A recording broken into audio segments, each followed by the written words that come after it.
Hello ಬಸ್ಸೆ, ಕಡಿಗೆ ನೆನಪಾದಲ್ಲ. ನಿನ್ನ ಹೆಂಗೆ ನೆನಪಾರ್ತೀನಿ ಬಸ್ಸೆ, ಹೆಂಗ್ಯಾಕೆ ಮಾಡ್ತಿ? ಹೆಂಗಿದ್ದಿ? ಹಾಂ, ಆರಾಮಿದ್ದೀನಿ. ನೀನು? ನಾ ಮಸ್ತಿದ್ದೀನಿ. ಕೇಳಿಲ್ಲ ಬಸ್ಸೆ, ಒಂದು ಐಡಿಯಾ ಅದ. ಈಗ ನಿನ್ನ ಬರ್ಡೇ ಬರೋದಲ್ಲ, ಬೈಕ್ ರೈಡಿಗೆ ಹೋಗುಣ್ಲಿ. ಲಾಸ್ಟ್ ಇಯರು ಹೇಳಿದ್ದಿ, ಆಗಿರಲಿಲ್ಲ. ಈ ಸತಿಯರ ಹೋಗುಣ್ಲ.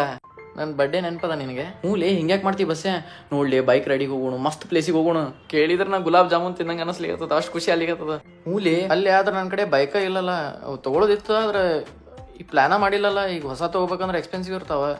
ಬಸ್ಸೇ, ಅದಕ್ಕೆ ಯಾಕೆ ಟೆನ್ಷನ್ ಮಾಡ್ಕೋತಿಲ್ಲ? ಹಿಂಗ್ಯಾಕೆ ಮಾಡ್ತಿ? ಅದಕ್ಕೂ ಒಂದು ಸೊಲ್ಯೂಷನ್ ಅದ. ಡ್ರೈವೆಕ್ಸ್ ಚೆಕ್ ಮಾಡು. ಡ್ರೈವೆಕ್ಸ್? ಹಾಂ, ಡ್ರೈವೆಕ್ಸ್. ಈಗ ಅವ್ರು ಏನು ಮಾಡ್ತಾರಂದ್ರೆ ಪ್ರೀ ಓನ್ಡ್ ವೆಹಿಕಲ್ಸ್ನ ರಿಫರ್ಬಿಶ್ ಮಾಡ್ತಾರ. ಲುಕ್ ಮತ್ತು ಪರ್ಫಾರ್ಮೆನ್ಸ್ ವೈಸ್ ಹೊಸದಂಗೆ ಇರ್ತದೆ. ಕ್ವಾಲಿಟಿದಾಗ ಕಾಂಪ್ರಮೈಸ್ ಮಾಡಂಗಿಲ್ಲ. ಅವ್ರ ಶೋರೂಮ್ ಎಕ್ಸ್ಪೀರಿಯನ್ಸ್ ಸಿಗ್ತದೆ. ಆಮೇಲೆ ಈಸಿ EMI ಆಪ್ಷನ್ಸ್ ಅದ. ಹಿಂಗಾಗಿ ಡ್ರೀಮ್ ಬೈಕು ಅಫೋರ್ಡೆಬಲ್ ಅನಿಸ್ತದೆ. ಆದ್ರೆ ಇವು ಹೊಸ ಬೈಕಲ್ಲಲ್ಲಿ ಮತ್ತೇನ್ರ ಪ್ರಾಬ್ಲಮ್ ಆತಂದ್ರೆ ಹಂಗಾಗಂಗಿಲ್ಲ. ಯಾಕಂದ್ರೆ ಈ ಡ್ರೈವೆಕ್ಸ್ ದೋರ್ದು ಎಲ್ಲಾ ವೆಹಿಕಲ್ಸು 100+ ಕ್ವಾಲಿಟಿ ಚೆಕ್ ಪಾಯಿಂಟ್ಸ್ ಆಗ್ತಾವ. 1 year ವ್ಯಾರಂಟಿನೂ ಇರ್ತದೆ.